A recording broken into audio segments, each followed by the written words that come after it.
Have you ever felt invisible in a room full of people? Like you were just a prop in someone else's movie?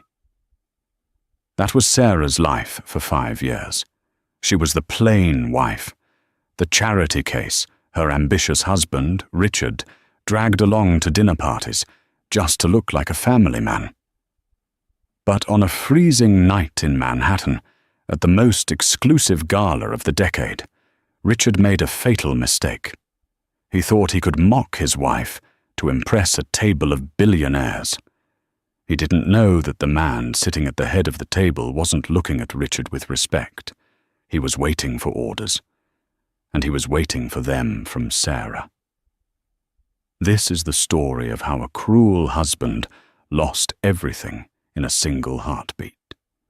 The invitation felt heavy in Richard Calloway's hand, not just because of the thick, cream-colored cardstock, but because of the gold leaf embossing that spelled out the Pembroke Winter Solstice Gala. It was the kind of weight that promised entry into a world Richard had spent his entire 34 years clawing toward. This wasn't just a party. This was the inner sanctum. The Pembroke family didn't just have money. They had the kind of wealth that whispered, the kind that moved borders and silenced scandals before they even hit the press.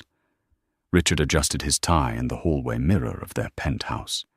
It was a silk Keaton, 7 folds, costing more than his father's first car. He looked the part. He always looked the part. Tall, jawline sharp enough to cut glass, with the sort of aggressively perfectly hair that suggested expensive stylists and even more expensive vitamins. He was the rising star at Meridian & Co., a shark in a tank of guppies. "Sarah, we're leaving in 10 minutes. Do not be late," he shouted, his voice echoing off the cold marble floors. He didn't look away from his own reflection. He was practicing his smile, the one that said, "I'm listening," while his eyes calculated your net worth. Sarah emerged from the bedroom. She was quiet. She was always quiet these days. She wore a simple navy gown. It was elegant, certainly, but in Richard's eyes it was boring. It was off the rack. No sequins, no daring plunge, no statement jewelry, just Sarah. Pale, unassuming Sarah with her mouse-brown hair pulled back in a severe bun. Richard turned, his lip curling slightly. "That's what you're wearing?" Sarah touched the fabric of her dress self-consciously. "It's the silk chiffon you liked last year, Richard. I thought—" "Last year," Richard cut her off, walking over to pour himself a scotch. "Last year I was a junior partner. Tonight I am sitting at the table with Arthur Pembroke. Do you understand what that means? Pembroke is buying Meridian. If he likes me, I become a managing director. If he thinks I'm boring, well, look at you. You scream middle management." He took a sip of the amber liquid, enjoying the burn. He enjoyed hurting her. It was a small, sick thrill, like pressing a bruise. When they had met 6 years ago, Sarah had been a barista at a coffee shop near his old firm. She was sweet, a good listener, and frankly, Richard had needed a wife who wouldn't ask questions or outshine him. He needed a prop, a safe harbor while he went out and conquered the world. But now she was an anchor. "I can change," Sarah whispered, her eyes dropping to the floor. "No time," Richard snapped, checking his Patek Philippe watch. "Just try not to speak too much. Stick to the script. If anyone asks, you're into gardening, or whatever it is you do all day while I'm earning the millions." He didn't see the flash of cold fire in Sarah's eyes. It was gone as quickly as it came, replaced by that docile, submissive mask he was so used to. "Gardening," she repeated softly. "Got it. And for God's sake, put on the diamond earrings I bought you, the ones from Tiffany's. At least try to look like you belong to a man of my stature." Sarah walked to the dresser. She opened her jewelry box. Inside sat the Tiffany earrings, flashy and somewhat tacky, the kind of jewelry people bought when they wanted to show off the price tag rather than the taste. Next to them, hidden in a velvet pouch Richard had never bothered to open, lay a pair of vintage sapphire studs. They were family heirlooms, insured for $4 million. She hesitated. Her hand hovered over the sapphires. She could end it tonight. She could put them on. And the moment they walked into the Waldorf Astoria, heads would turn. People in that world knew jewelry. They knew the Pembroke sapphires. But not yet. She picked up the Tiffany diamonds and clipped them on. They pinched her lobes. "Ready," she said. Richard didn't even look up as he scrolled through his phone. "Let's go. And remember, Sarah, tonight isn't about you. It's never about you." He grabbed his cashmere coat and swept out the door. Sarah followed, pausing for a split second to look at their penthouse. It was cold, sterile, decorated by a designer Richard had hired to make it look executive. There was not a single photo of her family. Richard had told her that her background, orphan, foster homes, working-class struggle, was a depressing narrative that didn't fit his brand. She closed the door. Tonight, she thought. Tonight the narrative changes. The Waldorf Astoria was glowing. Searchlights swept the Manhattan sky, cutting through the light snow that had begun to fall. A line of black limousines and town cars snaked around the block, idling with the quiet hum of money. When their car pulled up, paparazzi flashbulbs erupted like lightning storms. Richard preened. He stepped out first, buttoning his jacket, waving to cameras that were largely indifferent to him, but happy to snap a picture of a man in a tuxedo. He reached back and offered a hand to Sarah, not out of chivalry, but because it was part of the performance. She took his hand. Her grip was firm, firmer than usual. He frowned slightly but pulled her out. "Smile," he hissed through his teeth as they walked up the red carpet. "You look like you're going to a funeral." "Maybe I am," Sarah murmured. "What?" "I said the weather is funeral gloomy," she corrected, forcing a tight smile. Inside, the grand ballroom was transformed. It was a winter wonderland of excess.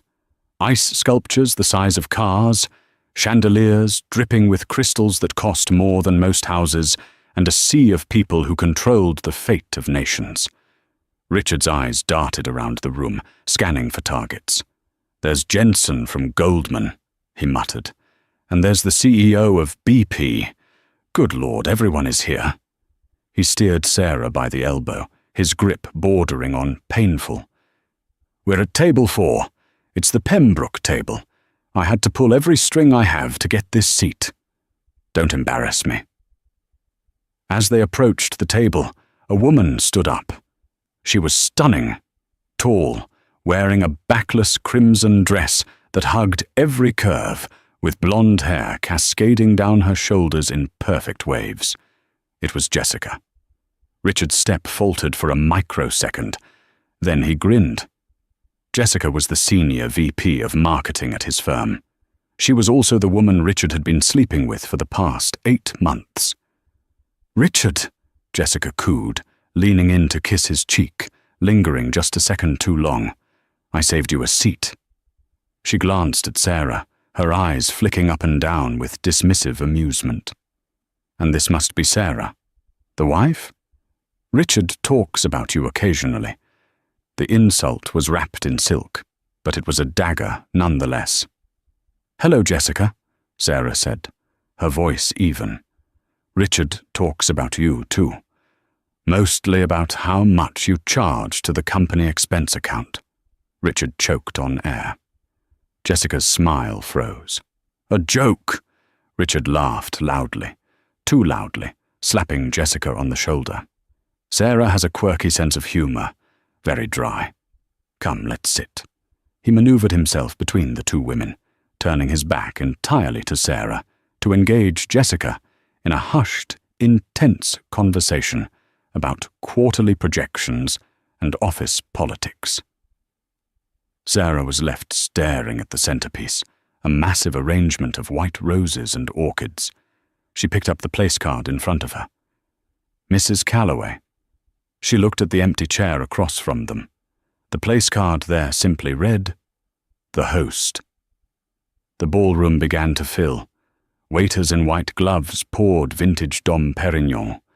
The noise level rose, a cacophony of polite laughter and deal-making. Richard was in his element. He was charming the man to his left, a hedge fund manager from London, telling anecdotes that were 80% exaggeration. Every few minutes, he would turn to Sarah, not to include her, but to check on her, like one checks on a dog they've tied outside a shop. "You okay, hon?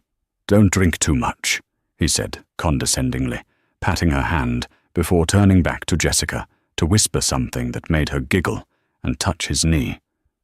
Sarah took a sip of water. She watched the room. She saw things Richard missed. She saw the security detail moving into position by the stage. She saw the head of the waitstaff check his watch and signal the kitchen. She saw the way the older gentleman 2 tables over, a man Richard had dismissed as a nobody, was actually the silent owner of a massive shipping conglomerate. Richard thought power was loud. Sarah knew power was silent.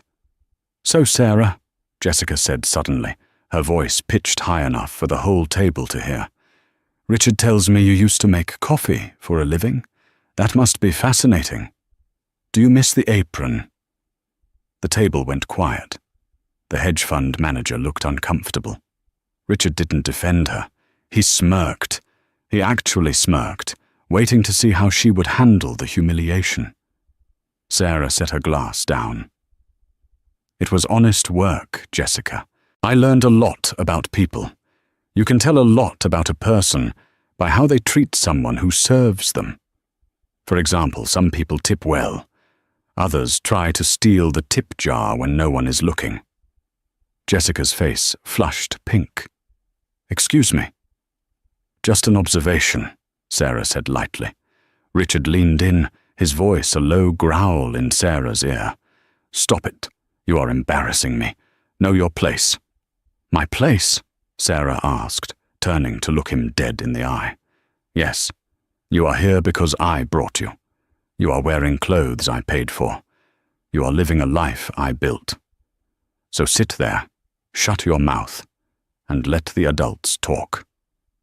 He pulled away, adjusting his cufflinks, confident he had put her back in her box. At that moment, the lights in the ballroom dimmed. A spotlight hit the stage. The room fell into a respectful silence. A voice boomed over the speakers.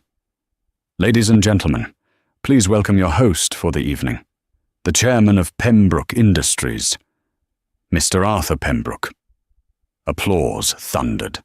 Richard clapped harder than anyone, craning his neck to see the billionaire. "Here we go," Richard whispered to Jessica. "Watch this. I'm going to make eye contact. I'm going to make sure he knows who Richard Calloway is." "He's coming this way," Jessica squealed. Arthur Pembroke, a man of 60, with silver hair and eyes like flint, walked down the center aisle. He wasn't smiling. He walked with a cane, but he didn't look frail. He looked like a king carrying a scepter. He bypassed the stage. He bypassed the head table. He was walking straight toward table 4. Richard's heart hammered against his ribs. "This is it," he thought. "He knows me. He's coming to greet me." Richard stood up, buttoning his jacket, readying his hand for the handshake that would define his career. He put on his best winning smile. Arthur Pembroke reached the table. Richard extended his hand. "Mr. Pembroke." "An honor." "Richard Calloway, Meridian & Co." "We spoke on the—" Arthur walked right past him. He didn't even blink at Richard. It was as if Richard was a ghost. Arthur walked past the outstretched hand, past the stunned Jessica, and stopped directly behind Sarah's chair. The room was silent. Richard stood there, hand hovering in the air, looking like a fool. Arthur placed a hand on Sarah's shoulder. He leaned down and whispered something in her ear. Sarah didn't stand up. She didn't look surprised. She simply reached up, patted the billionaire's hand, and nodded. Richard froze. His brain couldn't process the image. The most powerful man in New York was standing behind his plain wife, like a butler or a protective father. Arthur straightened up and looked at Richard for the first time. The look wasn't friendly. It was the look a boot gives to an ant. "Mr. Calloway," Arthur said, his voice carrying through the silent ballroom without a microphone, "you're in my seat." Richard blinked, the camera of his mind taking a snapshot of this impossible moment. Arthur Pembroke, a man whose net worth hovered somewhere near the GDP of a small European nation, was standing over him, and he had just told Richard to move. "I beg your pardon?" Richard stammered, his confident baritone cracking into something shrill. He looked around the table for support, but the other guests, Jensen from Goldman Sachs, the shipping magnate, and even the waiters, were studiously looking anywhere else. They smelled blood in the water. In high society, when a predator like Pembroke showed teeth, the smaller fish stopped swimming to avoid attracting attention. "My seat," Arthur repeated, his voice low and devoid of warmth. He pointed a manicured finger at the chair Richard occupied. "I prefer facing the orchestra. The acoustics are better. You can take the folding chair at the end." Richard looked at the folding chair. It was a service chair, pulled up hastily by a waiter, placed awkwardly at the corner of the round table where his knees would knock against the table leg. It was a seat for an assistant, a seat for a nobody. "Of course, Mr. Pembroke," Richard said, forcing a laugh that sounded like dry leaves crunching. "Anything for the host. I didn't realize you were superstitious about acoustics." He stood up, his face burning. He could feel Jessica's eyes on him. Not with sympathy, but with a flicker of embarrassment. Richard Calloway did not get moved. Richard Calloway moved others. As he gathered his napkin and his wine glass, he looked at Sarah. She hadn't moved. She was calmly sipping her water, staring straight ahead. "Do something," he willed her with his eyes. "Offer him your seat. Make this less awkward for me." But Sarah did nothing. She didn't even look at him. Richard squeezed into the small chair at the edge of the table. He was now sitting significantly lower than everyone else. He felt like a child at the adults' table. To regain his footing, he decided to go on the offensive. He needed to re-establish dominance. "So," Richard said loudly, clearing his throat, "Mr. Pembroke, as I was saying earlier, Meridian and Cubblers is incredibly excited about the merger. I've personally overseen the risk assessment portfolios, and I think you'll find our synergy is—" Arthur didn't look at him. He was unfolding his napkin with deliberate slowness. He turned his head slightly towards Sarah. "The orchid arrangement is lovely, isn't it? Though I find white roses a bit pedestrian for a winter gala. Don't you agree?" Richard froze. Was he speaking to Sarah? Sarah turned her head. "I think the roses provide a necessary contrast to the harshness of the ice sculptures, Arthur. It softens the room. Otherwise it would feel too much like a boardroom." Richard's fork clattered onto his plate.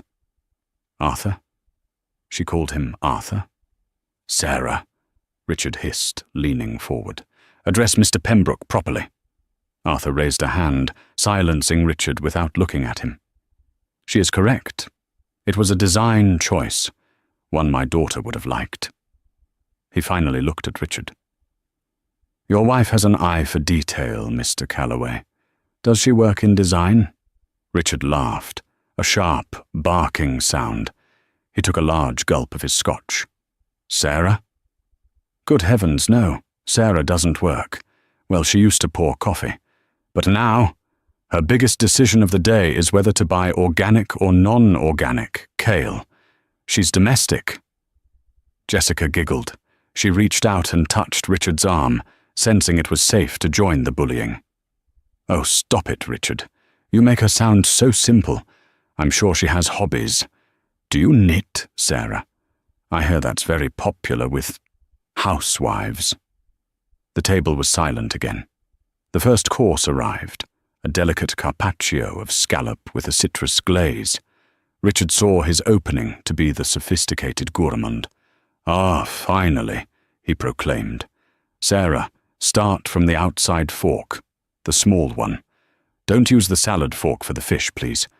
I don't want to explain your table manners to the heavy hitters tonight." He turned to the table, grinning conspiratorially. "You have to forgive her. She's from a very humble background. I've been trying to polish the rough edges, but you know what they say. You can take the girl out of the trailer park." He let the sentence hang, expecting chuckles, expecting the wealthy elites to nod in understanding of the burden of a low-class spouse. Instead, the shipping magnate cleared his throat awkwardly. A woman across the table, a formidable matriarch of a banking dynasty, narrowed her eyes at Richard. "Actually," Sarah said, her voice cutting through the tension like a razor, "I'm not using the fish fork because I'm allergic to scallops. Richard knows this. Or at least, he would if he remembered the night I spent in the ER 3 years ago on our anniversary." Richard's face went crimson. He didn't remember. In fact, he vaguely recalled being annoyed that night because he had to miss a networking event. "Don't be dramatic," Richard snapped, feeling the control slipping away.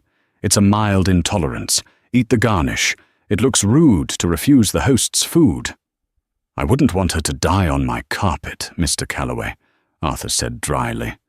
He signaled a waiter with a subtle twitch of his finger. "Bring the lady the vegetarian option, the truffle risotto." "You see?" Richard said, spreading his hands. "Mr. Pembroke has to accommodate you. I apologize, Arthur. She's high maintenance for someone with zero contribution to the household income." Richard was spiraling. He knew he was being too harsh, but he couldn't stop. Every time Arthur ignored him, he felt the need to punch down on Sarah to prove he was still the alpha male. He needed to show Jessica and the table that he was the one in charge. "So tell us, Sarah," Jessica said, swirling her wine, her eyes glittering with malice. "What do you do all day while Richard is closing million-dollar deals? Do you watch soap operas? Shop?" "I read," Sarah said simply. "Oh, she reads," Richard mocked, rolling his eyes. "Romance novels, I assume. Stories where the poor girl gets the rich prince? Let me tell you, honey, real life isn't a fairy tale. In real life, the prince expects the princess to carry her weight in conversation." He turned to Arthur, desperate to pivot back to business. "Speaking of weight, Mr. Pembroke, the Q4 projections for the Asian markets. I have a theory that the yen is going to stabilize by February. If we move the assets from the Singapore holdings now, we could leverage the tax break. I drafted a memo on it last week. Did you happen to see it?" Arthur slowly cut a piece of his scallop. He chewed, swallowed, and dabbed his mouth with linen. "I saw a memo," Arthur said. "It was derivative, shallow. It assumed the market was static." Richard felt like he had been punched in the gut. "Derivative?" "But the analytics were sound," Arthur said, his eyes boring into Richard. "The interpretation was amateur. It lacked vision. It lacked the understanding of the human element in the Asian trade sector. Whoever wrote that memo sees numbers, not people. And businesses are built on people." Richard opened his mouth to defend himself, to blame his team, to say anything. "However," Arthur continued, turning his body completely away from Richard to face Sarah, "I recently read a fascinating article in The Economist regarding that very sector. It argued that the stabilization will actually come from the tech sector, shifting logistics to Vietnam, not the currency fluctuation. It was a brilliant piece. Did you happen to read it, Sarah? Since you read all day? It was a test. Richard knew it. He smirked. Sarah didn't read The Economist. Sarah read fashion blogs and cooking recipes. This was it. She would falter, look stupid, and Richard would swoop in to save the conversation. Well, Richard prodded her. Mr. Pembroke asked you a question. Don't stare blankly. Sarah placed her hands on the table. She looked at Arthur. Her eyes, usually so guarded, were suddenly sharp, intelligent, and dangerous. I did read it, Sarah said, but the author missed the key variable. He didn't account for the new maritime trade sanctions being debated in The Hague next week. If those pass, the logistics shift to Vietnam will be delayed by 6 months. The yen won't stabilize. It will plummet. The smart move isn't to move assets from Singapore. It's to double down on liquidating the hardware stock before the sanctions hit, then buy back in when the market bottoms out in March. Silence.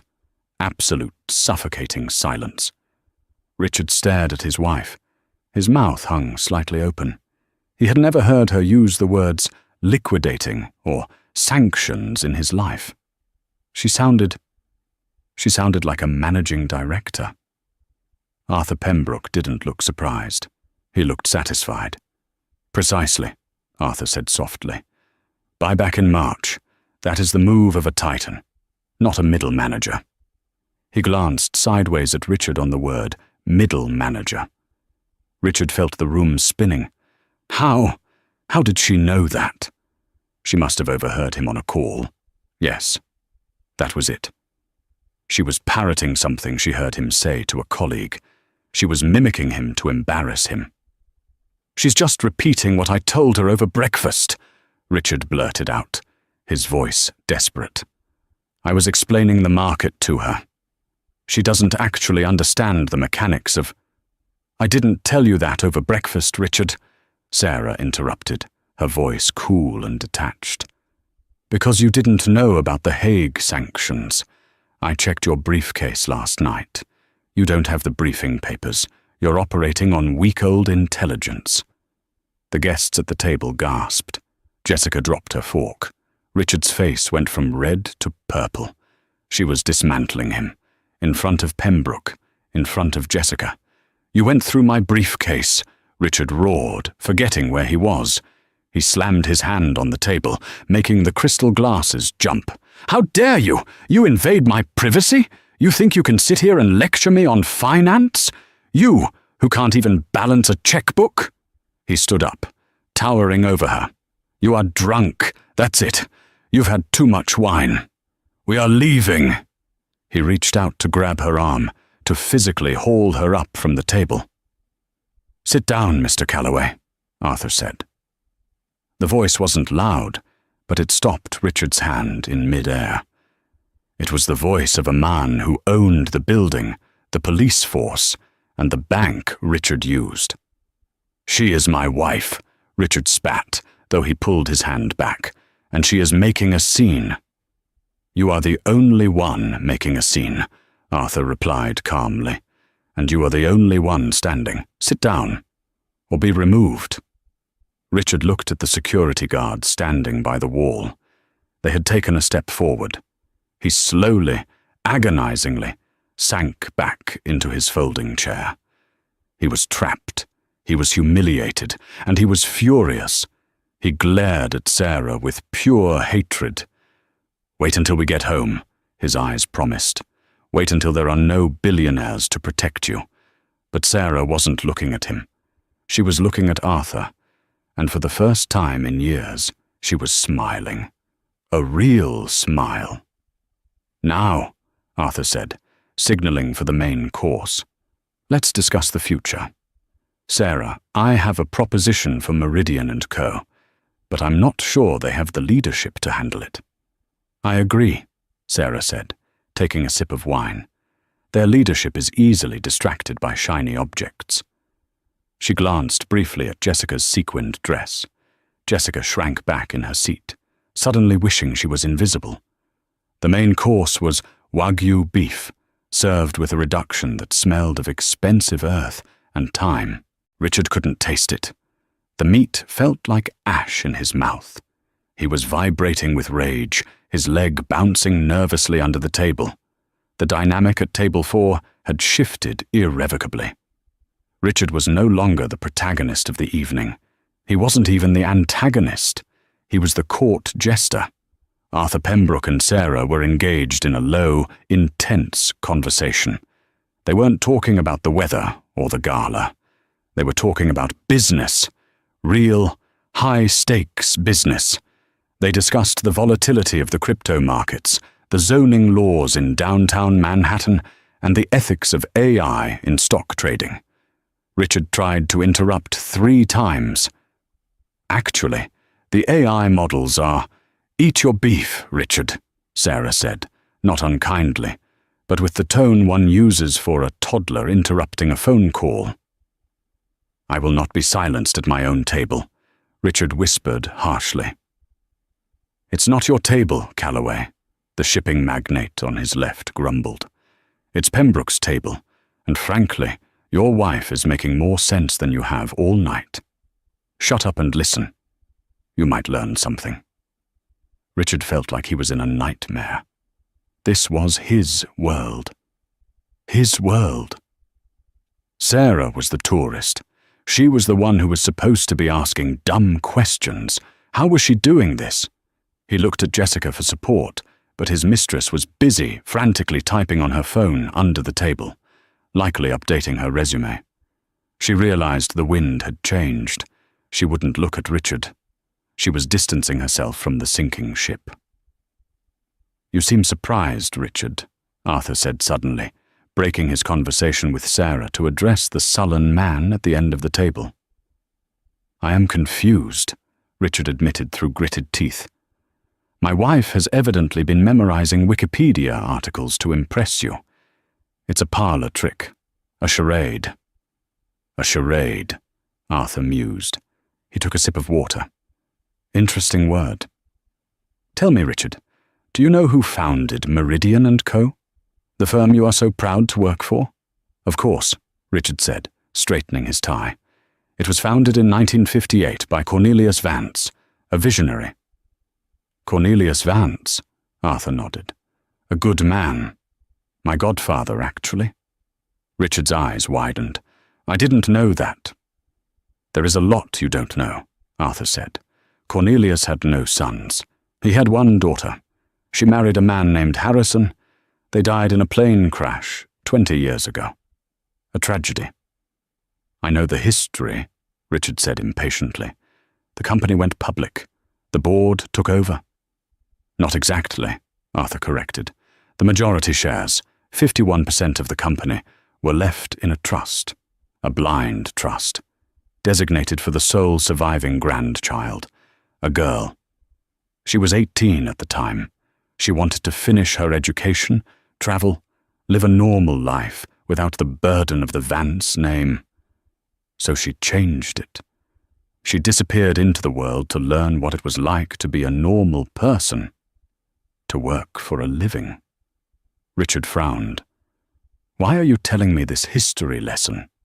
"Because," Arthur said, his eyes hard as flint, "the trust expires tonight. At midnight on the winter solstice, the heir comes of age, legally speaking, regarding the control of the assets. The blind trust dissolves, and the 51% owner takes the chair." Richard looked at his watch. It was 11:45 p.m. "So?" Richard scoffed. "Some heiress is going to swoop in and take over the company? Good luck to her. The board will eat her alive. Unless she's been in the trenches, she won't know how to run a firm like Meridian." "She has been in the trenches," Arthur said. "She's been observing, watching the company culture, seeing how the rising stars treat their subordinates, how they treat their partners. She wanted to know if the men running her grandfather's legacy were good men, or if they were arrogant, Cruel little boys. A cold feeling, colder than the ice sculptures, began to crawl up Richard's spine. He looked at Sarah. She was watching him. There was no fear in her eyes anymore. There was only a profound, exhausted pity. "No," Richard whispered. "No, that's impossible." "Sarah." Richard laughed nervously. Tell him your last name is Waite." He realized with a jolt of horror that he had never seen Sarah's birth certificate. They had married quickly. She had been Sarah Miller, a common name, a throwaway name. "My mother's maiden name was Miller," Sarah said softly. "My father's name was Harrison. My grandfather was Cornelius Vance." The room seemed to tilt. The clinking of silverware stopped. The background music faded into a dull roar in Richard's ears. "You?" Richard pointed a shaking finger at her. "You are the heir? You own Meridian?" 51%, Sarah corrected. "As of..." She checked the grandfather clock standing in the corner of the ballroom. 15 minutes from now. "This is a joke." Richard stood up, knocking his chair over. It clattered loudly on the parquet floor. "This is a sick joke. You were a barista. I pulled you out of poverty. I bought you that dress. I pay the rent." "You pay the rent on a penthouse I own," Sarah said calmly. "The building belongs to the trust, Richard. I let you pay. It made you feel like a man. And honestly, I wanted to see if you would ever treat me as an equal when you thought I had nothing. I wanted to be loved for me, not for the Vance's fortune." She stood up. She didn't look small anymore. In her simple navy dress, she looked regal. "I gave you 5 years, Richard," she said, her voice trembling slightly with emotion. 5 years to show me kindness, to show me that you weren't just another shark in a suit. I waited. I hoped. Every birthday, every anniversary, I hoped you would look at me and see a person, not a prop. She touched the cheap Tiffany earrings he had forced her to wear. But tonight you showed me exactly who you are. You mocked me. You tried to erase me. You flirted with your mistress in front of me. She looked at Jessica, who was now pale as a sheet. "Jessica," Sarah said coolly, "you're fired. Security will escort you out. Leave the company phone on the table." Jessica gaped. "You can't." "I can," Sarah said. "I own the company, and I don't employ people who bully the spouses of their co-workers. It's bad for morale." Arthur Pembroke leaned back in his chair and smiled. "Well done." Richard felt like he was drowning. His career, his reputation, his life, it was all evaporating. But his ego wouldn't let him die quietly. "You can't do this!" Richard screamed, causing the entire ballroom to turn and look. "I am the top earner. I am the face of Meridian. You need me. You're just a coffee girl." "And you," Sarah said, stepping closer to him, her eyes blazing, "are a liability." "I want a divorce," Richard yelled. "I'll take half. I'll take everything. If you're really worth millions, I'll bleed you dry." Arthur Pembroke cleared his throat. "Actually, Mr. Calloway, I believe you signed a prenuptial agreement, one that Sarah insisted on. You didn't read it closely because you thought she had nothing to protect. You thought it was to protect your meager associate salary." Richard remembered the prenup. He had signed it laughing, thinking it was cute that she wanted to keep her savings. "That prenup," Arthur continued, "has a fidelity clause and a disparagement clause. Given your performance with Miss Jessica tonight, and your public verbal abuse of your wife, I'd say you voided any claim to spousal support." Richard looked from Arthur to Sarah. He looked at the sea of faces, the elite of New York, staring at him with disgust. "Sarah," Richard pleaded, his voice breaking, suddenly switching tactics to desperation. "Baby, honey, look, I was stressed. The deal, the pressure. You know I love you. We can work this out. We're a team, remember?" He reached for her hand. Sarah pulled back as if he were a hot stove.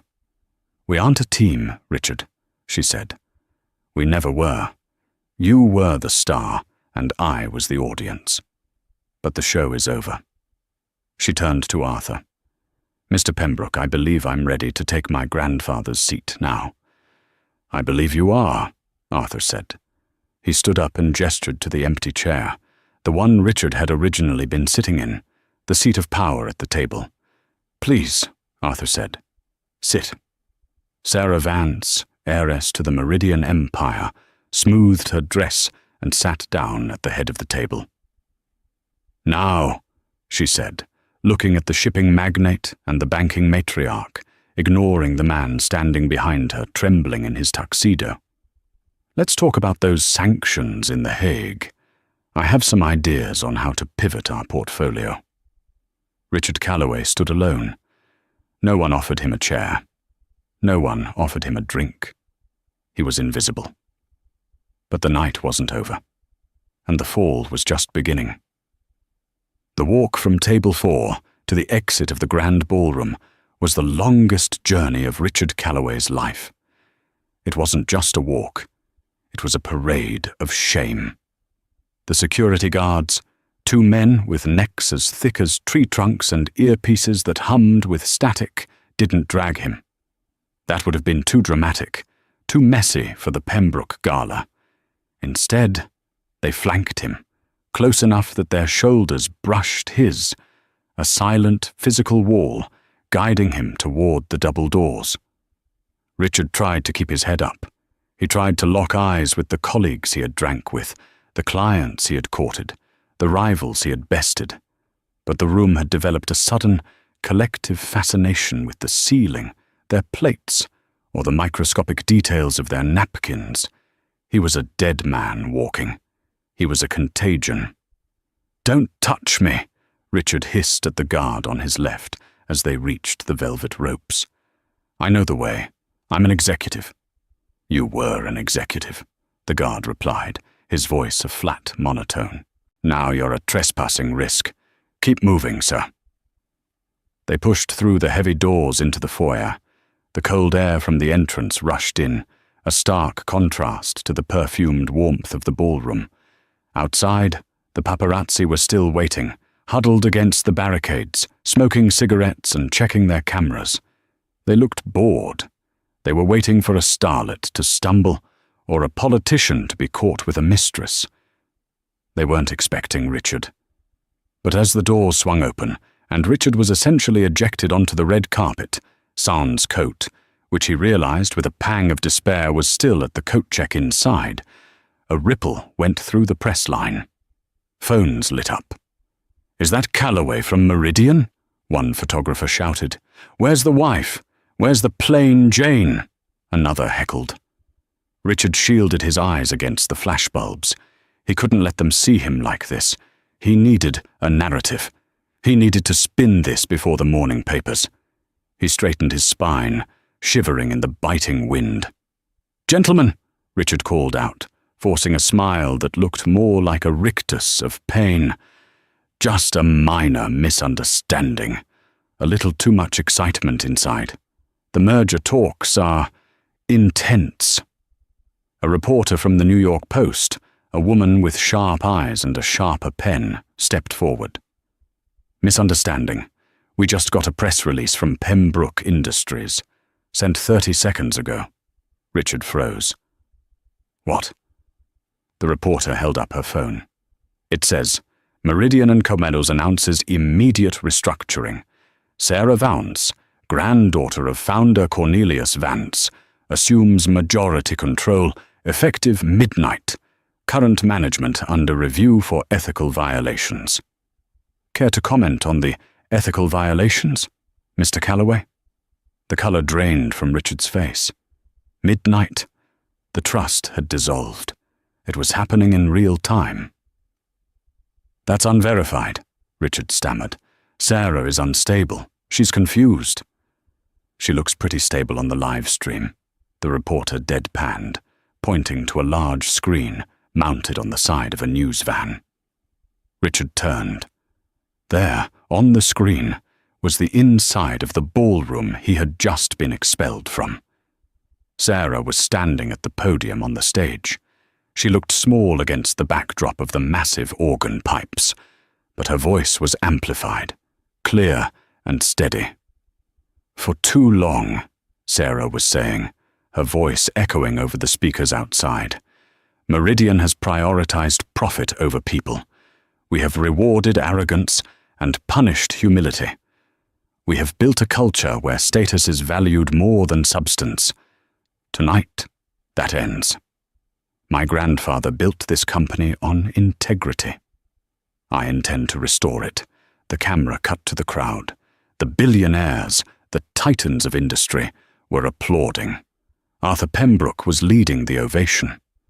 Richard watched, his mouth agape. She wasn't just speaking, she was commanding the room. The mouse he had bullied for 5 years was standing in the spotlight, and she wasn't burning up. She was shining. "She's acting," Richard muttered to no one, his voice lost in the wind. "It's a script. Someone wrote that for her." "Hey, buddy," a doorman said, approaching him. "You can't loiter here. You're blocking the valet lane." "I'm waiting for my car," Richard snapped.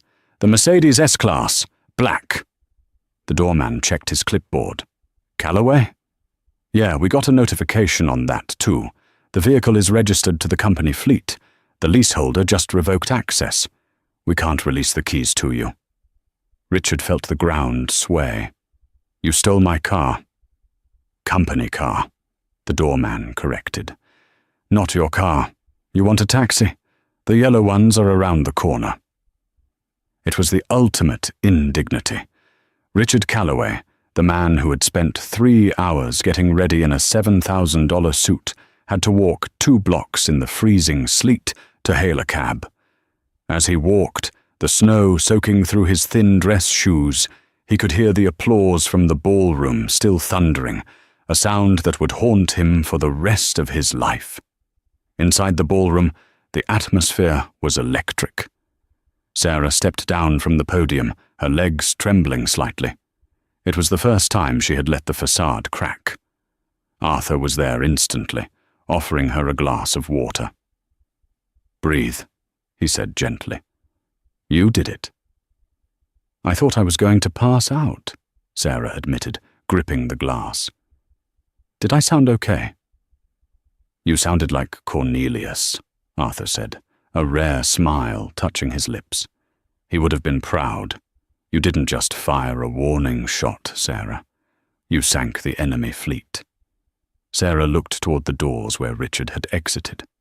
A part of her, the part that had loved him once, felt a pang of sickness. It didn't feel good to destroy someone. It felt heavy. "He's going to come after me," Sarah said softly. "He won't stop. His ego won't let him." "Let him come," Arthur said, his eyes hardening. "He's bringing a knife to a nuclear war. You have the board. You have the shares. And," he gestured to a tall, severe-looking woman approaching them, "you have Linda from Skadden Arps." Linda, one of the most feared divorce attorneys in Manhattan, extended a hand. She wore a suit that looked like it was made of steel wool and shark skin. "Mrs. Vance," Linda said. "Or do you prefer Ms. Vance now?" "Ms. Vance," Sarah corrected. "Definitely Miss." "Excellent," Linda said, opening a leather folder. "I watched the altercation. We have 30 witnesses to the verbal abuse.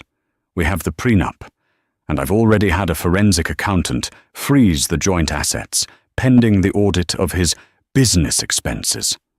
I suggest you stay at the plaza tonight. We'll have a security detail posted. Don't go back to the penthouse." "Why?" Sarah asked. "Because," Linda said, her voice devoid of emotion, "when a narcissist loses his supply, he doesn't get sad. He gets dangerous. We need to let him hit rock bottom before we let him near you again." Sarah nodded. She looked at the empty chair at table 4. The ghost of her marriage was sitting there. She realized she wasn't mourning the man Richard was. She was mourning the man she had pretended he was. "Do it," Sarah said. "Change the locks." Sunday passed in a blur of denial. By Monday morning, Richard had convinced himself that the gala was just a misunderstanding, a glitch he could smooth over with his signature charm. He didn't have fresh clothes, so he wore his tuxedo shirt from the night before, rumpled sans bow tie, and took a cab to Meridian & Co., marching into the lobby as if he still owned the place. "Good morning, Chloe," he boomed at the receptionist. "Big night Saturday, let's get to work." Chloe didn't smile. She looked terrified. Richard approached the turnstiles and tapped his security pass. "Beep, beep, access denied." He frowned and tapped it again, harder. "Beep, beep, access denied." "Damned system," Richard muttered. "Chloe, buzz me in." "I can't do that, sir." A deep voice rumbled from behind him. It was Frank, the head of security, a man Richard had once reprimanded for scuffed shoes. Beside him stood a woman from HR and 2 uniformed officers. "Frank," Richard said, trying to maintain bravado. "Tell her to open the gate." "Mr. Calloway," the HR woman announced, her voice carrying across the busy lobby. "Your employment was terminated effective 12:01 a.m. Sunday. You received the notification." "You can't fire me," Richard shouted, as employees slowed down to watch the spectacle. "I'm the senior director. I bring in 30% of the revenue." "Your contract has a morality clause," the HR woman recited coldly. "Verbal assault of a majority shareholder and misappropriation of company funds." Richard felt a cold sweat. "Misappropriation? That's a lie." "We audited your expense account," Frank stepped in, crossing his arms. "The trips to Cabo with Jessica? The jewelry billed as client gifts? It totals nearly $200,000. That's not expenses, Richard. That's embezzlement." "Jessica approved those," Richard argued desperately. "Ask her." "Jessica is currently cooperating with legal," the HR woman said. "She claims you coerced her into signing them. She's throwing you under the bus to save herself." The floor seemed to dissolve. His ally, his mistress, had turned on him in less than 24 hours. "Ms. Vance asked us to give you this," the HR woman said, handing him a cardboard box. Richard looked inside. It wasn't his awards. It was a cracked photo of him and Sarah from their wedding day, and underneath it, a single receipt for the coffee he bought the day they met. "She said to tell you," the woman delivered the final blow, "that the coffee was the only thing you ever bought her without strings attached. She wants you to have it back." "I need to see her," Richard pleaded, his voice cracking. "Step foot on this property again, and you will be arrested," Frank warned. "Escort him out." Richard was led out onto the sidewalk, clutching his box. There were no paparazzi this time, just the indifferent bustle of the city. He checked his phone, 3 missed calls from his building manager. He dialed the number. "Mr. Calloway," the manager said briskly, "the locks have been changed. The lease belongs to the Vance Trust, and your occupant status is revoked. You can't do that. My things—" "Packed and moved to a storage unit in Queens," the manager interrupted. "It's not climate controlled, so I suggest you get your Italian suits quickly." Richard hung up. He slid down the wall of the skyscraper until he was sitting on the pavement. A businessman hurried past, accidentally kicking the cardboard box. "Watch it," the stranger snapped, not even looking down. Richard didn't respond. He just sat there, clutching the receipt for a $3 coffee, realizing he had no job, no home, and no one left to blame but himself. He was finally, truly, nobody. 6 months had passed since the winter solstice gala. The atmosphere inside Meridian & Co. had shifted from fear to purpose. Sarah Vance sat in the corner office on the 40th floor. The heavy mahogany and intimidation tactics of the old regime were gone, replaced by sleek glass and sunlight. She was no longer the plain wife hiding in the corners. She was the CEO, and she had forged a new culture in the fire of that fateful night. "Ms. Vance," her assistant Leo called out. "The lawyers are here, and Mr. Calloway." Sarah took a breath. "Send them in." Linda, the ruthless attorney from Skadden Arps, entered first, looking triumphant. Behind her trailed Richard.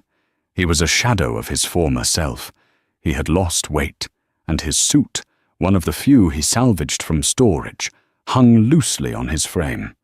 His arrogant swagger was gone, replaced by the slumped shoulders of a man broken by months of social exile and rejection letters. He refused to make eye contact, staring at the grey carpet he had once mocked. "We are here to finalize the divorce and the restitution for the embezzlement," Linda stated, slapping a thick file onto the glass desk. "I've read it," Richard rasped, finally looking at Sarah with red-rimmed eyes. "You win, Sarah. I can't pay the $200,000.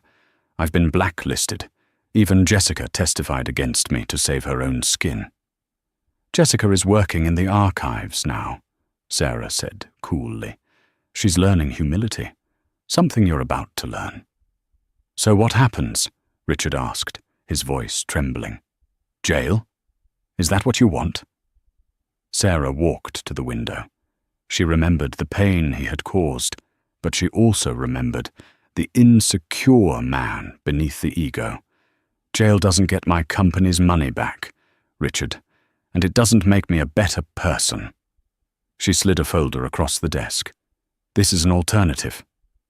Richard opened it, frowning. "A job offer? At a financial literacy non-profit in the Bronx?" "They help low-income families avoid predatory loans," Sarah explained. "You know how the system is rigged because you helped rig it. Use that knowledge to help people. Your wages will be garnished to repay the debt to Meridian. It's a humble life, but it's an honest one." Richard stared at the paper. It was a humiliation, but it was also a lifeline. "Why?" he whispered. "After everything I did, why give me a way out?" "Because I remember the man who bought me coffee 6 years ago," Sarah said softly. "He wasn't a monster. He just lost his way." Tears spilled onto the paper as Richard picked up a cheap plastic pen and signed. "Thank you," he choked out. He stood up, looking at her with a reverence he had never shown during their marriage. "You were always the heir. I was just too blind to see it." He left, walking out not as a titan of industry, but as a man beginning a long, hard road to redemption. Moments later, Arthur Pembroke entered through the side door. "You're too good to him," the old billionaire noted, though he smiled with pride. "Hate is too heavy to carry," Sarah replied, sitting back in her chair. "I have a company to run." "And you're running it well. Stock is up 12%, Arthur said. "I'm retiring, Sarah. The Shark Tank is yours. Just one piece of advice. Find someone who loves you for the gardening, not the bank account." Sarah laughed, a genuine sound of freedom. "I think I'll enjoy my own company for a while." Arthur left, and Sarah turned to the window. Down below, Richard was heading to the subway. Up here, the view was clear. She pressed her intercom. "Leo," she commanded, her voice strong. "Get the Singapore delegation on the line. Let's make a deal." And that is how Richard Calloway learned the most expensive lesson of his life.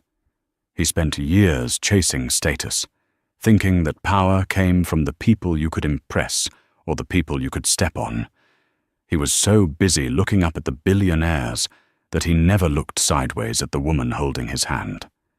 He didn't realize that the plain wife he mocked was the very person holding the keys to the kingdom he so desperately wanted. Sarah didn't just inherit a company that night. She reclaimed her dignity. She proved that true class isn't about what you wear or who you know. It's about how you treat people when you think they have nothing to offer you. Richard ended up with nothing because he valued things over people. Sarah ended up with everything because she understood that integrity is the only currency that never devalues. Wow, what a roller coaster. I honestly got chills when Sarah walked into that boardroom. What do you guys think? Do you think Sarah was too nice to Richard in the end by giving him that job? Or was it the perfect punishment to make him work for his redemption? I want to know what you would have done. If you were Sarah, would you have sent him to jail or would you have offered him a second chance? Let me know your thoughts in the comments down below. I read every single one. If you enjoyed this story of karma and justice, please smash that like button. It really helps the channel grow. And if you haven't already, hit subscribe and ring that notification bell so you never miss a story. We have a crazy one coming up next week about a landlord who evicted a tenant, only to find out she was his boss. You don't want to miss it. Thanks for watching, and I'll see you in the next video.